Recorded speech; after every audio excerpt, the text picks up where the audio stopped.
I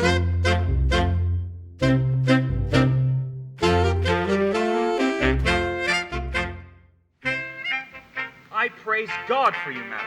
Your reasons at dinner have been sharp and sententious, pleasant, without scurrility. I did converse this quondam day with a companion of the king's who is nominated, entitled, or called Don Adriano de Armado. Novi hominum tanquam te. His humor is lofty, his discourse peremptory, his eye ambitious, his tongue filed, his gait majestical, and his general behavior vain, ridiculous, and trisonical. He is too picked, too spruce, too affected, too odd, as it were, too peregrinate, as I may call it. A most singular and choice epithet. He draweth out the thread of his verbosity, finer than the staple of his argument. I abhor such fanatical fantasemes, such insociable companions, such wreckers of orthography, as to speak doubt when he should say doubt, dead when he should pronounce det, D-E-B-T, not D-E-T. Yes. He cleppeth a calf, cough, half Hoff, neighbor vocator, nabor. This is abominable. It insinuateth me of insanie. Yes. Ane intelligis domine, to make frantic lunatic. Laus Deo, bene intelligo. Ah, bon. I smell false Latin. Men. Yes, quis venit. Video et godeo. Men of peace. Well encountered. Good sir, salutation. They have been at a great feast of languages and stolen the strap. Oh, they have lived long on the alms basket of words. I marvel thy master hath not eaten thee for a word, for thou art not so lying by the head as honorific abilitudinatatibus. Thou tis just swallowed in a crab apple. Peace, the peal begins. Do you not educate youth at the charge house at the top of the mountain? Or Mons, the hill. At your sweet pleasure for the mountain? I do, sans question. Ma'am, it is the king's most sweet pleasure and affection to congratulate the princess at her pavilion in the posteriors of this day, or to which the rude multitude call the afternoon. The posterior of the day, most Yes. generous sir, is liable, congruent, and measurable for the afternoon. Yes. The word is well called, chose, sweet and apt, I do assure you, Yes, sir. ma'am, I do assure. Ma'am, the king is a noble gentleman and my familiar. I do assure ye, very good friend. For I must tell thee, it would please his grace by the word, sometime to lean upon my poor shoulder, and with his royal finger thus dally with my excrement. Right there. Oh, no, with my mustachio. But sweetheart, let that pass. Oh, by the word, I recount another fable. Some certain special honors it pleaseth his grace to impart to Armado, a soldier, a man of travel that hath seen the world, but let that pass. Azúcar? The very all of all is, but a sweetheart, I do implore secrecy, huh? That the king would have me present the princess with some delightful ostentation, or pageant, or show, or firework. Can you imagine? Now, understanding that the curate and your sweet self are good at such eruptions and sudden breaking out of mirth, as it were, I have acquainted you with all, to the end to crave your assistance. Sir, as concerning some entertainment of time, some show in the posterior of this day, to be rendered by our assistants at the king's command. Yes. And this most gallant, illustrate, and learned gentleman before the princess, I say none so fit as to present the 9 worthies. Ooh. That's a good Where will you find men worthy enough to present them? Alexandra yourself, myself, Judas Maccabeus, this swain, because of his great limb or joint, shall pass Pompey the Great, the page Hercules, and... Pardon, ma'am. Error. She is not quantity enough to fit that worthy stum. She is not so big as the end of his glove. Shall I have audience? Cheers. She will present Hercules in minority. Her enter and exit will be strangling a snake, and I will have some apology for that purpose. An excellent device. That way, if any of the audience should hiss, you may cry, "Well done, Hercules, thou hast crushed the snake." For the rest of the worthies. I will play three myself. Shall I tell you a thing? We attend. We will be, if this fudge, true masters of us. I beseech thee, follow!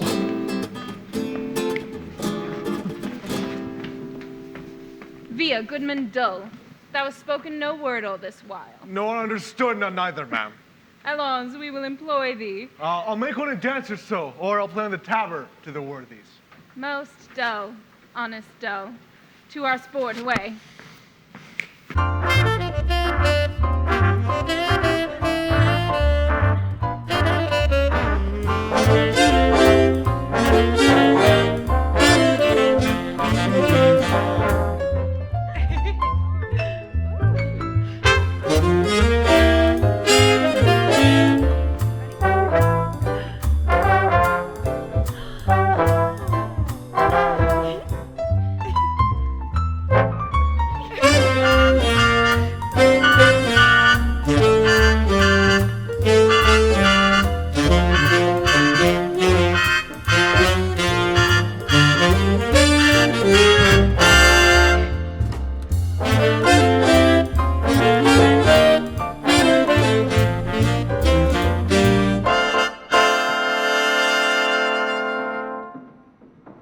Sweethearts, we shall be rich ere we depart, if fairings come thus plentifully in. Look you what I have from the loving king. Oh, madam, came nothing else along with that? Nothing but this. Yes, as much love and rhyme crammed in a sheet of paper, widow both sides the leaf, margent and all. But Rosaline, you have a favor too. Who sent it, and what is it? I would you knew, and if my face were but as fair as yours, my favor were as great. Nay, be witness this, I have verses too, I think, Barone. Oh, the number's true, and were the numbering too. I were the fairest goddess on the ground. I am compared to 20,000 fairs. Oh, and he hath drawn my picture in his letter. Anything like? Much in the letters, nothing in the praise. Beauteous ink, a good conclusion. But Catherine, what was it to you from fair Dumaine? Madam, this glove. Did he not send you twain? Yes, madam. And moreover, some 1,000 verses of a faithful lover. A huge translation of hypocrisy, vilely compiled, profound simplicity. This and these pearls to me sent along a bill. This letter is too long by half a mile. I think no less. Dost thou not wish in heart the chain were longer and the letter short? Aye, or I would these hands might never part.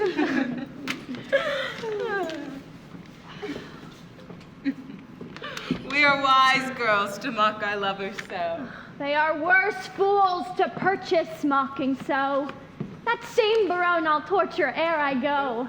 Oh, that I knew he were but in by the week. How I would make him beg and fawn and seek and wait the season and observe the times and spend his prodigal wits in bootless rhymes and shape his service wholly to my hests and make him proud to make me proud that jests. So future-like would I o'ersway his state that he should be my fool and I his fate. Here comes Boyette, mirth is in his face. Oh, I am stabbed with laughter. Where's her grace? My news, Boyette. Prepare, madame, prepare. Arm, wenches, arm. Encounters mounted are against your peace. Love doth approach disguised. Armed in arguments, you'd be surprised. Muster your wits, stand in your own defense, or hide your heads like cowards and fly hence. Saint Denis to Saint Cupid, what are they that charge their breath against us? Say, scout, say. Under the cool shade of a sycamore, I thought to close mine eyes some half an hour, when lo, to interrupt my purposed rest towards the shade that I might behold addressed. The king and his companions warily, I snuck it to a neighbor thicket by, and overheard what you shall overhear. That by and by, disguise that they will be here. Their herald is a pretty knavish page, that while by heart hath conned her embassage, action and accent did they teach her. Thus must thou speak, and thus thy body bear. And ever and anon they may doubt, presence majestical would put her out, for, quoth the king, an angel shall thou fear not, but speak audaciously. But what, come they to visit us? Oh, they will, like Muscovites, or Russians, as I suppose. Their purpose is to parley, to court, and dance, and every one of his love feet will advance until his several mistresses, which by several favors they did bestow. And will they so? The gallant shall be tasked. For ladies, we shall everyone be masked. And not a man of them shall have the grace, despite of suit, to see a lady's face. Hold, Rosaline, this favor thou shalt wear, and then the king will court thee for his dear. Hold, take thou this, my sweet, and give me thine. So shall Verone take me for Rosaline. And change your favors too. So shall your love's woo contrary deceived by these removes. Well, come on then, where thy favors most in sight. But in this changing, what is your intent? The effect of my intent is to cross theirs. They do it but in mocking merriment, and mock for mock is my only intent. Oh, but should we dance if they desire to it? No, to the death we shall not move a foot. There is no such sport as sport by sport o'erthrown, to make theirs ours, and ours none but our own. Be masked, the mask is come.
Than rich taffeta.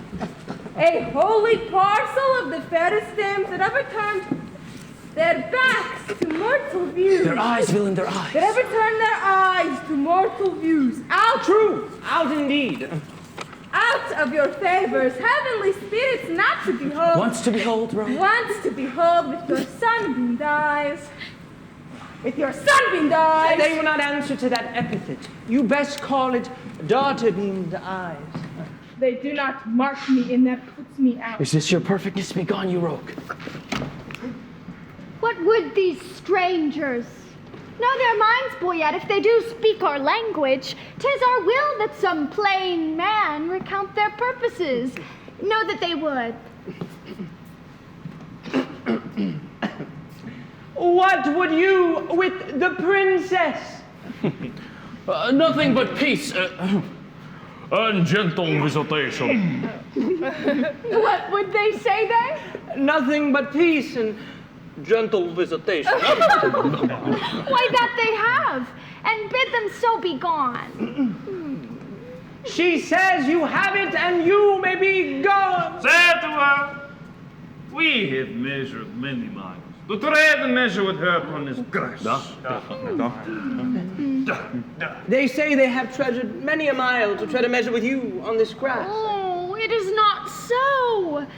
Ask them how many inches is in 1 mile. If they have measured many, the measure then of one is easily told. If to come hither miles and many miles the princess bids you tell, how many inches doth fill up 1 mile? Tell her we measure them by weary steps. She hears herself. How many weary steps of many weary miles have you o'ergone are numbered in the travel of 1 mile? We number nothing that we spend for you.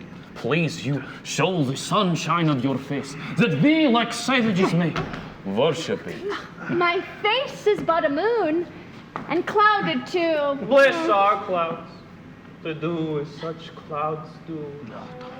The music plays, vouchsafe some motion to us. Our ears vouchsafe it. But your legs should do it. Since you are strangers and come here by chance, will not be nice. Take hands, we will not dance. If you deny to dance, let's hold more chat. In private, then. I am displeased with that. White-handed mistress, one sweet word with thee. Honey and milk and sugar, there is 3. One word in secret. Let it not be sweet. Thou grievest my gall. Gall bitter. Therefore meet. Will you vouchsafe with me to change a word? Name it. Fair lady. Say you so, fair lord. Take that for your fair lady. Please at you, as much in private and will bid adieu.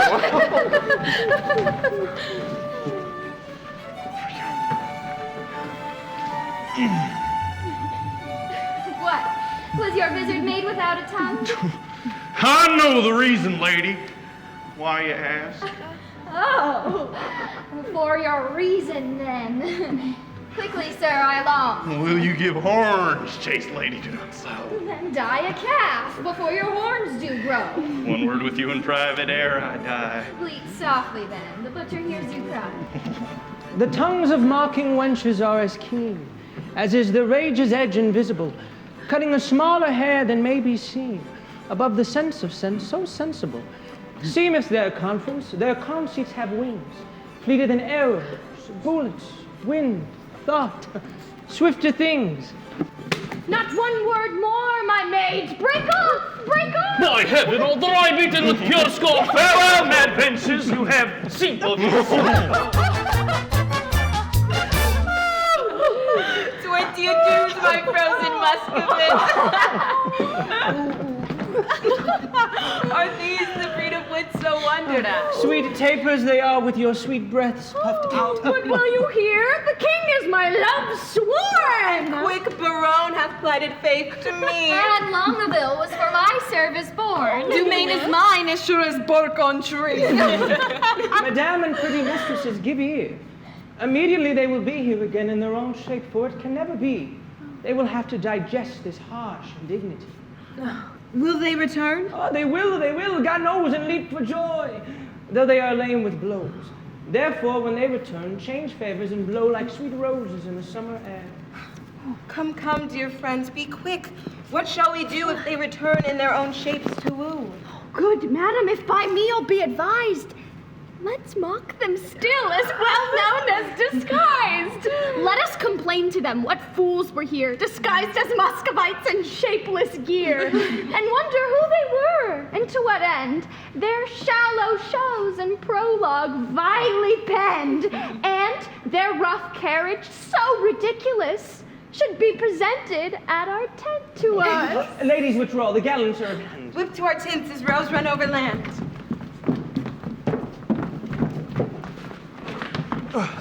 Fair sir, God save you. Where's the princess? So please, if your majesty, she has gone to her tent. Commend me any service to her thither. She vouchsafed me audience for one word. I will, and so will she. I know, my lord. This fellow pecks up wit as pigeons peas, and utters it again when God doth please. He is wit's peddler. The ladies call him sweet. The stairs, as he treads on them, kiss his feet. And consciences that will not die in debt, pay him the due of honey-tongued boyette. All hail the fair princess and fair time of day. We came to visit you, and purpose it now to lead you to our court. Vouchsafe it then. This field shall hold me, and so hold your vow. Nor God nor I delights in perjured men. Rebuke me not for that which you provoke. The virtue of your eye must break my own. You nickname virtue vice you should have spoke, for virtue's office never breaks men's troth. Now by my maiden honor, yet as pure as the unsullied lily, I protest. A world of torments though I should endure, I would not yield to be your house's guest. So much I hate a breaking cause to be, of heavenly oaths, vowed with integrity. Oh, you have lived in desolation here, unseen, unvisited, much to our shame. Not so, my lord. It is not so, I swear. We have had pastimes here in pleasant game. A mess of Russians left us but of late. How, madam? Russians? Aye, in truth, my lord. Trim gallants, full of courtship and of state. Madam, speak true. It is not so, my lord. We four indeed were confronted with foreign Russian habit. Here they stayed an hour and talked apace, and in that hour, my lord, they did not bless us with one happy word. Oh, I dare not call them fools, but this I think, when they are thirsty, fools would fain have drink. Fair, gentle, sweet, your capacity is of that nature that to your huge store, wise things seem foolish and rich things but poor. This proves you wise and rich, for in my eye... I am a fool and full of poverty. But that you take what doth to you belong, it were a fault to snatch words from my tongue. Oh, I am yours and all that I possess. Oh, all the fool mine! I cannot give you less. Which of the vizards was it that you wore? Where? When? What vizard? Why demand you this? There, then, that vizard! The superfluous case that hid the worse and showed the better face. We are descried, they'll mock us now downright. Let us confess and turn it to jest. Amazed, my lord. Why looks your highness sad? Oh, help hold his brows, he'll swoon. Why look you so pale? Seasick, I think, coming from Muscovy. This poor the Starstown plagues for perjury. Can any face of brass hold longer out? Here stand I, lady, dart thy skill at me, bruise me with scorn, confound me with a flout, thrust thy sharp wit quite through my ignorance, and I will wish thee nevermore to dance, nor nevermore in Russian habit wait. Oh, never will I trust to speeches penned, nor to the motion of a schoolboy's tongue, nor never come in vizard to my friend, nor woo in rhyme like a blind harper's song. Taffeta phrases, silken terms, precise, three-piled hyperboles, spruce affectation, figures pedantical, these summer flies have blown me full of maggot ostentation. I do forswear them, and I here protest. By this white hand, how white the hand God knows, henceforth my wooing mind shall be expressed in russet yeas and honest cursey noes. And to begin, wench, so God help me law, my love to thee is sound, sans crack or flaw. Sans, I pray you. Yet I have a trick of the old rage. Bear with me, I am sick. I'll leave it by degrees. They are infected. In their hearts it lies. They have the plague and caught it of your eyes. Our states are forfeit. Seek not to undo us. It is not so. For how can this be true that you stand forfeit, being those that sue? Peace, for I will not have to do with you. Nor shall not if I do as I intend. Speak for yourselves. My wit is at an end.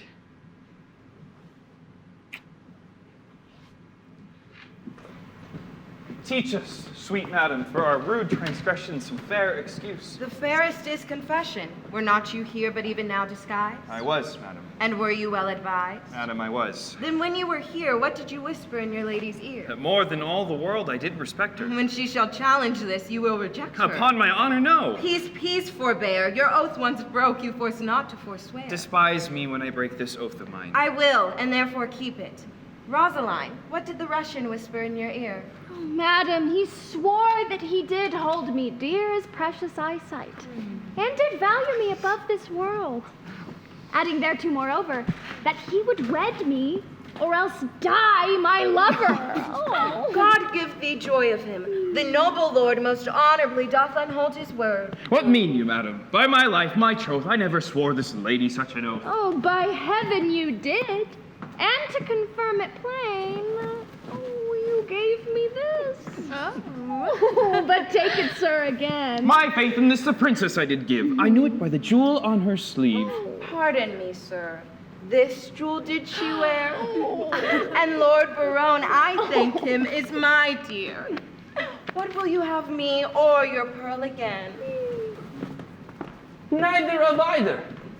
I remit both twain. I see the trick on it. Here was consent, knowing aforehand of our merriment, to dash it like a Christmas comedy. Some carry tale, some please man, some slight zany. To make my lady laugh when she's disposed, told our intents before, which, once disclosed, the ladies did change favors, and then we, following the signs, wooed but the sign of she. Now, to our perjury, to add more terror, we are again forsworn in will and error. Oh. You leer upon me, do you? There's in eye wounds like a leaden sword. Full merrily hath this brave manager this career been run. Peace, I have done. Oh, welcome, pure wit, thou partest a fair fray. Oh, Lord, sir, they would know whether the three worthies shall come in or no. Art thou one of the worthies? It pleased them to think me worthy of Pompey the Great. Go, bid them prepare. We will turn it finally off, sir. We will take some care. Barone, they will shame us. Let them not approach.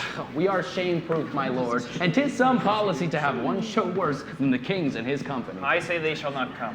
Nay, my good lord, let me overrule you now. That sport best pleases that doth least know how. Anointed, I implore so much expense as thy royal sweet breath will utter a brace of words. Doth this man serve God? Why ask you? He speaks not like a man of God's making. That is all one, my fair, sweet, holy monarch.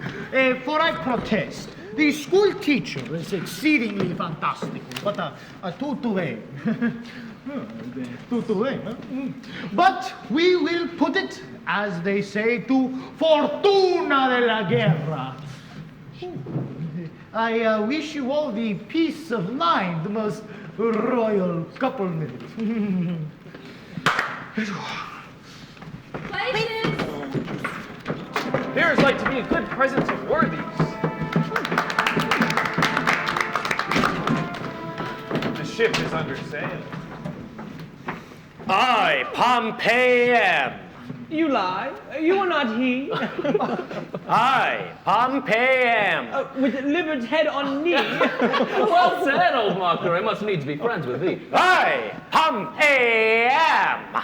Pompey, the big. The great. Ah, it is great, sir. Pompey, surnamed the Great, that oft in field with targe and shield did make my foe to sweat.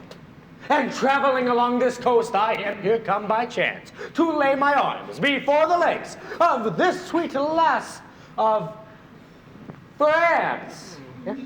If your ladyship say thanks, Pompey, I had been done. Great thanks, great Pompey. 'Tis not so much worth, but I hope it was perfect. I made little fault in great. My hat to a halfpenny. Pompey proves the best word.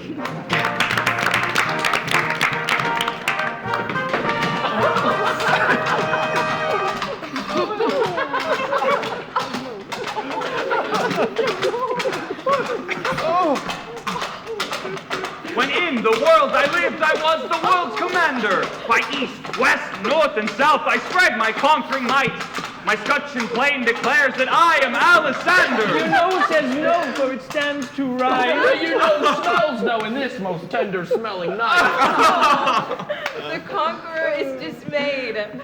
Proceed, good Alexander.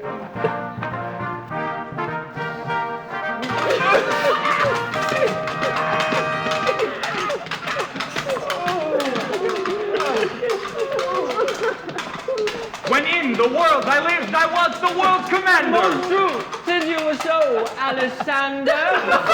Great. Your servant and custard. Take away the conqueror. Take away Alexander. You shame Alexander. He's an honest man. Look you, and soon dashed. He is a marvelous good neighbor, faith. And a very good bowler. But for Alexander's sake, 'tis a little low-parted. But there are other worthies a coming!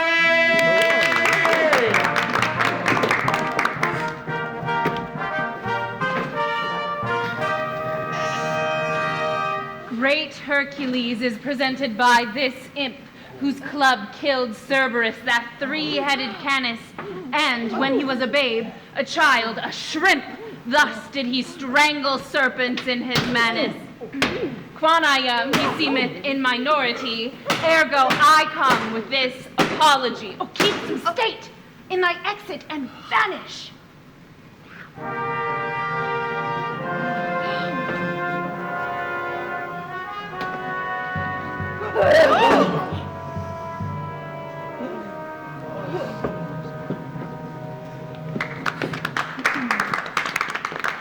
Judas I am. A Judas? Not Iscariot, sir. Judas I am. He clipped Maccabeus. Judas Maccabeus clipped is plain Judas. A kissing traitor. How art thou proved, Judas? Judas I am. The more shame for you, Judas. What mean you, sir? To make Judas hang himself. Begin, sir. You are my elder. Oh, well followed. Judas was hanged on an elder. I will not be put out of countenance. Because thou hast no face. What is this? A Satyrian head. The head of a vodka. A Dutch face in a ring. The face of an old Roman coin scarce seen. The pommel of Caesar's falcon. The carved bone face on a flask. And now forward, for we have put thee in countenance. You have put me out of countenance. False. We have given thee faces. And you have outfaced them all. And thou wert a lion, we would do so. Therefore, as he's an ass, let him go. Nay, why dost thou stay, sweet Jude? For the latter end of his name. For the ass to the Jude, give it him, Jude ass away. This is not generous, not gentle, not humble. Alight, Monsieur Judas. It grows dark. She may stumble. Alas, poor Maccabeus, how hath she been baited?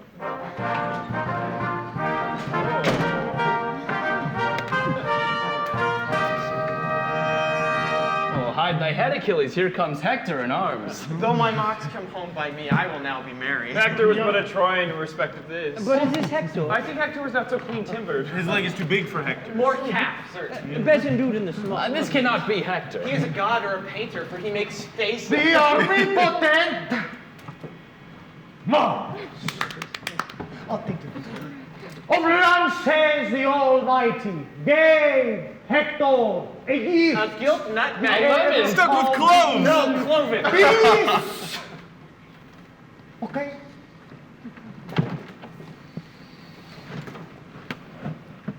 The omnipotent Mars of Ramses the Almighty gave Hector a gift, the heir of Ilion, a man so brilliant that certain he would fight. Yea, from morn till night, out of his pavilion, I am that flower That mint that Columbine. upon sweet Lord Naville. Rain thy dog. I must rather give it the rain, for it runs against Hector. Aye, and Hector's a greyhound. The sweet woman is dead and rotten. Yes, we choose. Beat not the bones of the buried, for when he breathed, he was a man.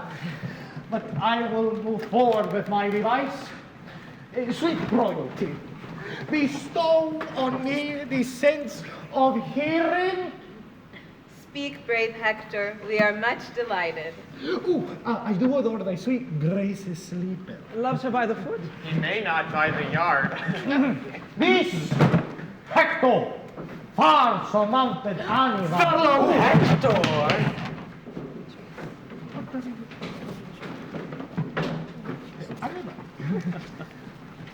She's gone.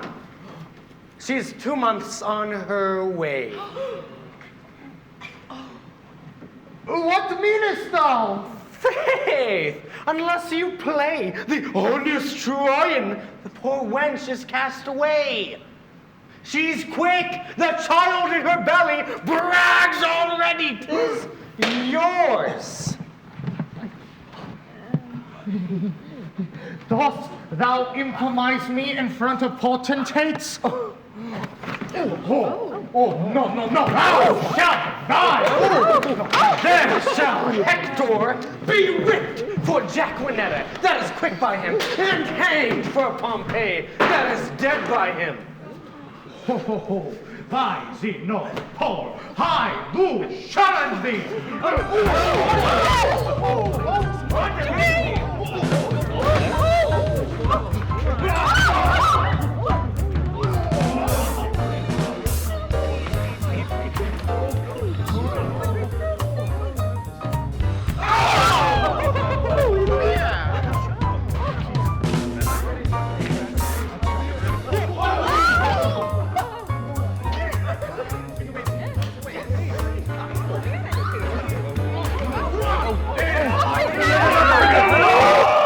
God save you, madam.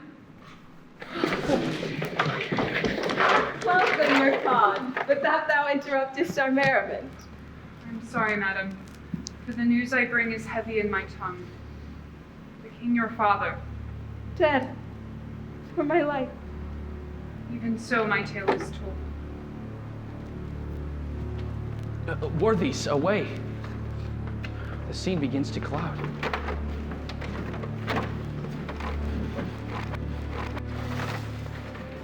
I breathe free breath. I have seen the day of Rome through this little hole of discretion.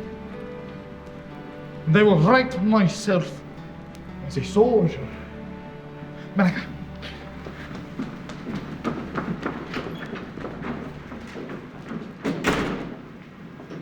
How fares your majesty? For yet prepare, I will away tonight. Madam, not so. I do beseech you, stay. Prepare, I say. I thank you, gracious lords, for all your fair endeavors, and entreat out of a new sad soul that you vouchsafe in your rich wisdom to excuse or hide the liberal opposition of our spirits. If we have overboldly borne ourselves in converse of breath, your gentleness was guilty of it. Farewell, worthy lord.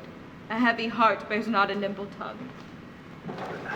It's meet, and though the morning brow of progeny forbid the smiling courtesy of love, yet since love's argument was first on foot, let not the cloud of sorrow justle it. From what it purposed to wail at friends lost is not by much so wholesome profitable, but to rejoice at friends but newly found. I understand you not. My griefs are double. Honest, plain words best pierce the ear of grief. For your fair sakes have we neglected time, played foul play with our oaths. Your beauty, ladies, hath much deformed us, fashioning our humors even to the opposed end of our intents. We have received your letters full of love, your favors, the ambassadors of love, and in our maiden council rated them at courtship, pleasant jest and courtesy. But more devout than this in our respects have we not been, and therefore met your loves in their fashion like a merriment. Our letters, madam, showed much more than jest. So did our looks. Did not quote them so. Now at the latest minute of the hour, grant us your loves. No, no, my lord. The time methinks too soon to make a world without end bargain in. Your grace is perjured much, full of dear guiltiness, and therefore this. If for my love as there is no such cause, you will do aught, this shall you do for me. Your oath I will not trust, but go with speed to some forlorn and naked hermitage, remote from all the pleasures of the world. There stand till the 12 celestial signs have brought about this annual reckoning.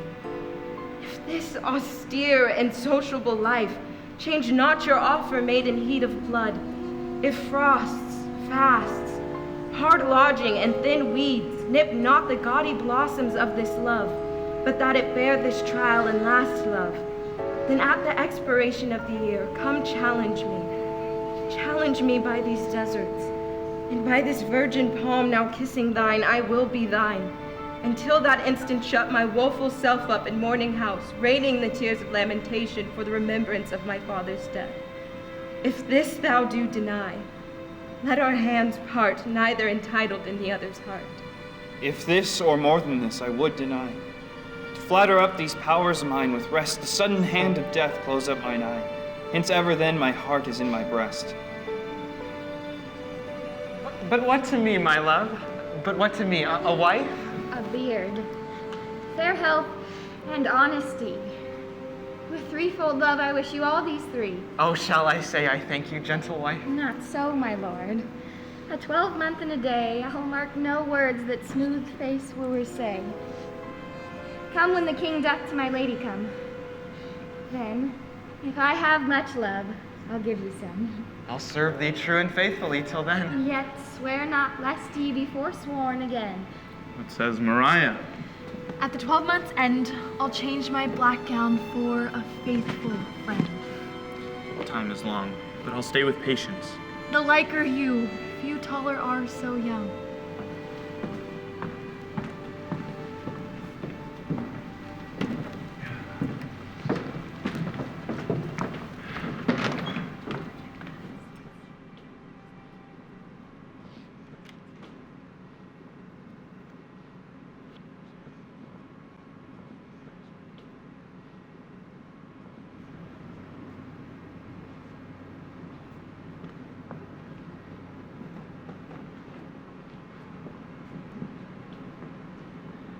My lady! Mistress, look on me. Behold the window of my heart, mine eye. What humble suit attends thy answer there? Impose some service on me for thy love. Oft have I heard of you, my lord Baron, before I saw you, and the world's large tongue proclaims you for a man replete with mocks, full of comparisons and wounding flouts, which you on all estates will execute that lie within the mercy of your wit. To weed this wormwood from your fruitful brain, and therewithal to win me, if you please, without the which I am not to be won, you shall this 12-month term from day to day visit the speechless sick, and still converse with groaning wretches, and your task shall be, with all the fierce endeavor of your wit, to enforce the pained impotent to smile. To move wild laughter in the throat of death. Mm-hmm. It cannot be. It is impossible. Mirth cannot move a soul in agony. Oh, why, that's the way to choke a gibbing spirit. whose influence is begot of that loose grace which shallow laughing hearers give to fools. A jest's prosperity lies in the ear of him that hears it, never in the tongue of him that makes it. Then if sickly ears, deft with the clamors of their own dear groans, will hear your idle scorns, continue then, and I will have you and that fault withal. But if they will not, throw away that spirit, and I shall find you empty of that fault, right joyful of your reformation. A 12-month. Well, befall what will befall. I'll jest a 12-month in an hospital. Our wooing doth not end like an old play. Jack hath not Jill. These ladies' courtesy might well have made our sport a comedy. Come, sir. It wants a 12-month and a day, and then 'twill end.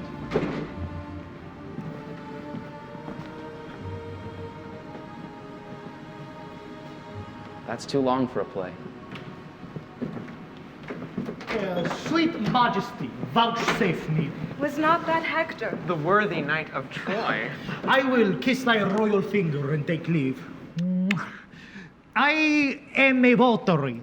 I have vowed to Jaquenetta to hold the plow her sweet love 3 years. But most esteemed greatness, will you listen to the song that the two learned men have compiled? It should have followed in the end of our show. Call them forth quickly. We will do so. Hola! Approche.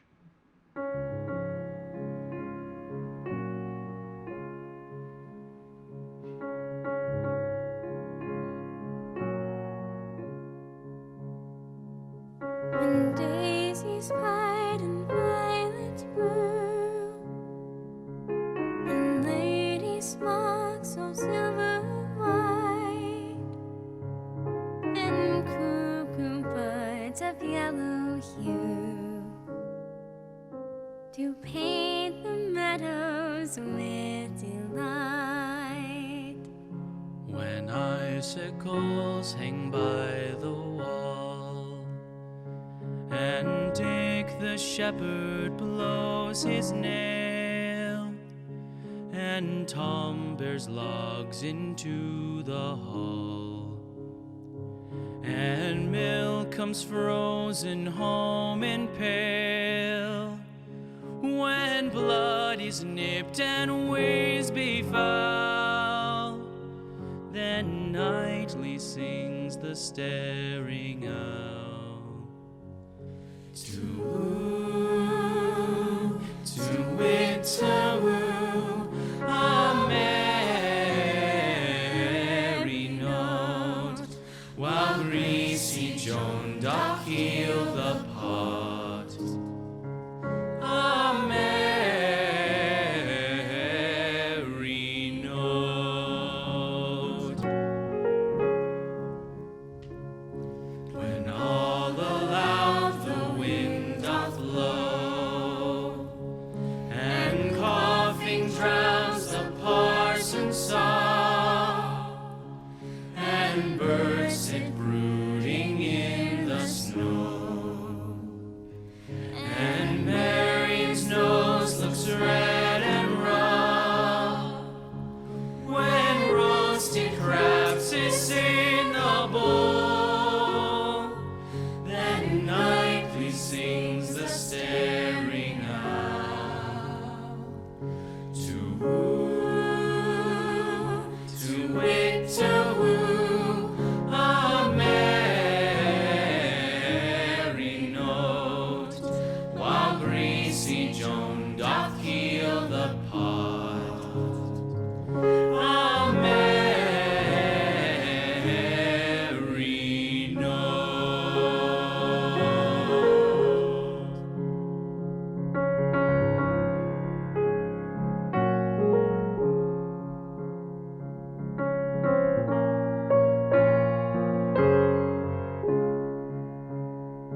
words of Mercury are harsh after the songs of Apollo. You that way,